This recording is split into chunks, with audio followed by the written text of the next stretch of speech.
freedom in Summerhill, my school, is doing what you like so long as you don't interfere with somebody else.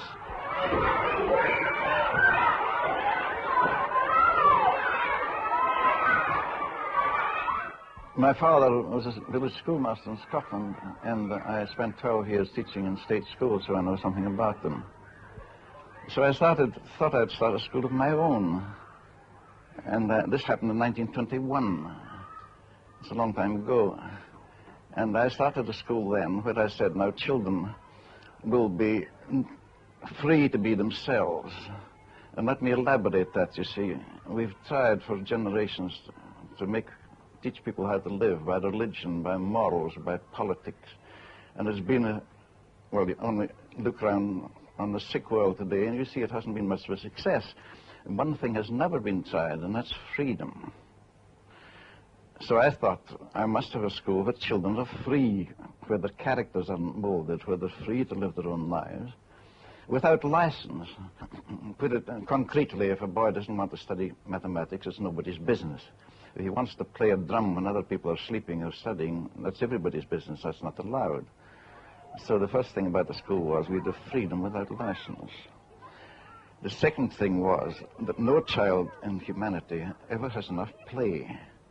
It's shoved into a school when it's 5 or 7 or whatever it is, sitting at desks and having a small playground. No child has enough play in life. Now childhood is playhood. So I thought I'll have a school where children will be free to play as long as they like. They can play for 12 years if they want to, knowing quite well that the child gradually would come to associate play with work. But we didn't associate the two together. We didn't try to make play, to use that play for studying mathematics or something like that, which I think is quite unfair. So that's the second point about my school, that the child can play as long as he likes. And to be free, you must be free in all ways, so that we have no compulsory lessons. You don't need to go to lessons in Summerhill. You can stay away for years. No teacher ever says you should go to lessons. Well, I don't want to boast at all, but I think our results in these years have been pretty good. We've had quite a few university lecturers, we've got doctors, lawyers, no teachers. I think we've only had very few people who wanted to be teachers. I think quite wise, I think. I think teaching is in your roses, but still I'm a teacher. However, they were completely free to do what they liked, to play as long as they wanted. And the result was, when they came to work, they could do in 2 years, you could pass exams in 2 years, where they might have been 5 or 6 years at an ordinary school, cramming stuff they didn't believe in, they didn't like. So that's the 3 points of Summerhill: freedom to be yourself, not molded, freedom to play, and freedom in general.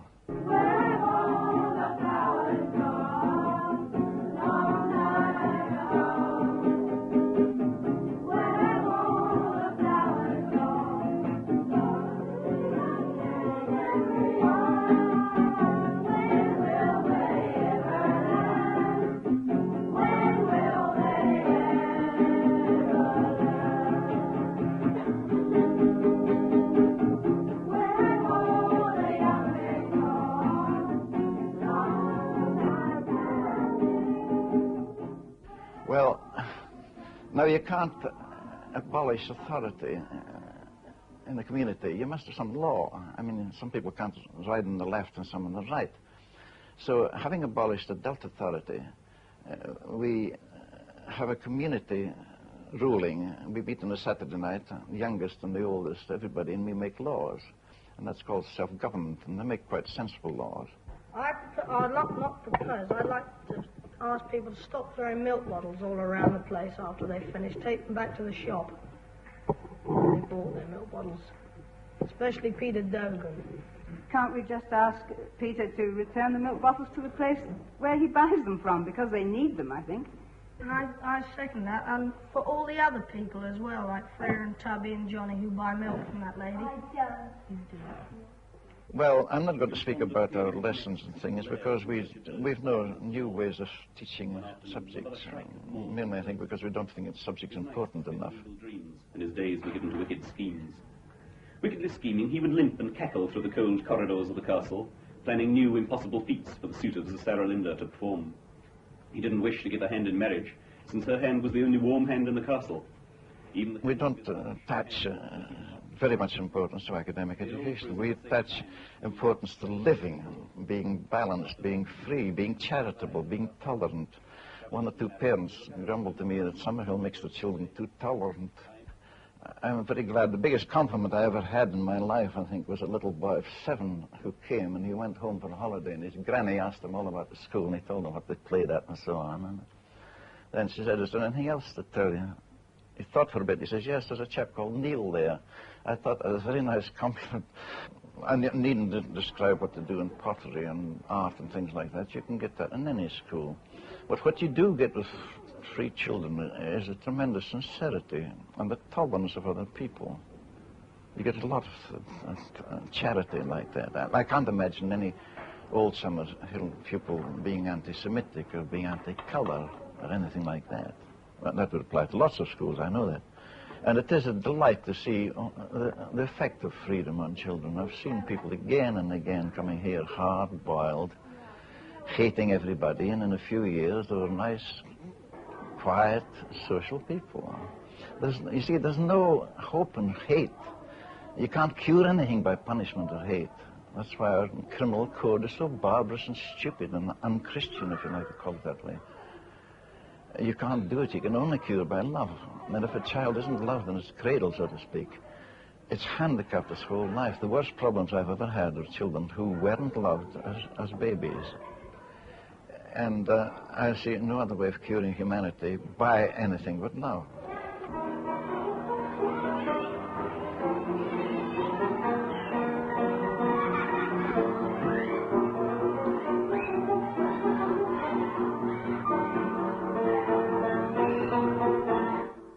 It's much more easy for us in school to deal with children than a woman, for example, trying to cook the dinner and 2 or 3 children sprawling about and getting in her way. That's very difficult compared with a school. But generally speaking, too many parents spank their children. Now, I think it's absolutely easy to bring up a child without spanking it at all. After all, if you spank a child, it's being so unfair. You should hit somebody your own size. Take a child who's lying, for example. Now, a free child never lies. It doesn't need to lie. Because children lie because they're afraid. They lie, of course, exaggeration, just as we all do. They see a funeral and they say, "Mother, I've seen 10 funerals today." That's okay. That's a budding novelist or a budding TV person. But still, lying shouldn't come in. If a child lies to you parents, there's something wrong with you. I wrote in one of my books, there isn't such a thing as a problem child, there's only a problem parent. But I qualified that by saying, well, more truly, that there's only a problem humanity. And another thing I object to with grown-ups and parents is obedience. I don't think there should be obedience. If you have obedience, you should have a mutual obedience. I never ask a child to obey me, and the child doesn't ask me to obey him. Why should they? We exploit children, really. We shouldn't do it. I'd like to see schools abolish this idea that all this square root and this rubbish that you never use is education, because it isn't. I want to abolish that altogether. And I want to see teachers becoming really interested in freedom for the child and not imposing their own ideas of morality and all these stupid things about headmasters chucking out boys because they're wearing blue jeans. What sort of people are these? I mean, I want people to be wide and broad in the outlook in dealing with children. It will come. It's coming slowly, but I mean, 30 years ago, things are much worse than they are today. There's much more freedom in state schools today, for example, especially in the infant department. But in the future, I'd like to see would be, as I said, knocking down all the barrack schools and building bungalow schools in the country. But that's an outward thing. The inward thing is the important thing. to have teachers who believed in child psychology and not in all that bunk about quadratic equations and square roots and things. I've never done a square root in my life, by the way, since I left school. And trained at the training college primarily in psychology, not the wrong psychology. I want dynamic psychology, dealing with things, behavior problems like stealing or lying or whatever it is.